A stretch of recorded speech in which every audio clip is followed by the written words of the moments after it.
God, grant us the serenity to accept the things we cannot change, the courage to change the things we can, and the wisdom to know the difference. Amen.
I've attended the port, and I also work for Hope for Freedom Society. So, I was raised in a good home. My dad left at the age of 9 because she was on assistance. We had to get an apartment in a very poor end of town. Me and my brothers started stealing at a very young age. I think I was around 13 when I started. We started out with small things, shoplifting and stealing out of cars, and slowly worked our way up to bigger things, stores and homes. And we did this to make money so we could live, right? I started using drugs and fell into addiction. And then I started stealing to support that. Stealing was almost an addiction for itself, and I ended up going to jail for 3 years. And, there was the seed of Christ was planted in me from Reverend Ron McCluskey.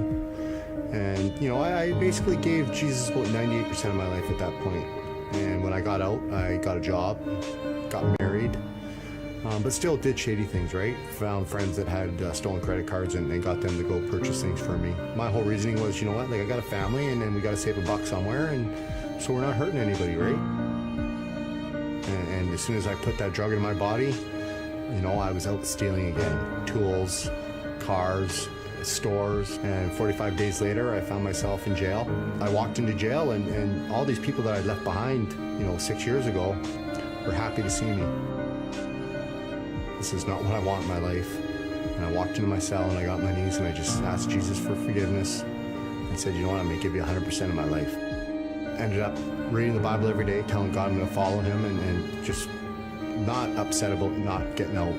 And I went to court to plead guilty and get my 6 years. And we walked in, and the prosecution, not accepting the plea, we're going to release Mark to Hope for Freedom Society. And this is unheard of. Within 2 hours of that court, I was out of the court, jail, in Hope for Freedom Society. I didn't sign any papers, nothing, man. It was just like God just picked me up and moved me there. And now I'm really on fire, because now God's answered prayer. He's moving me. And I just went in on fire, and I did the program.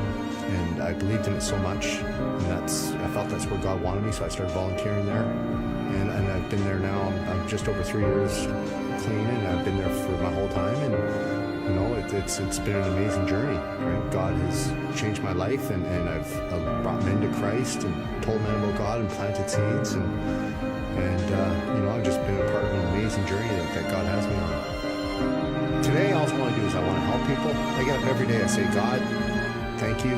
Jesus, walk with me. Allow me to help somebody.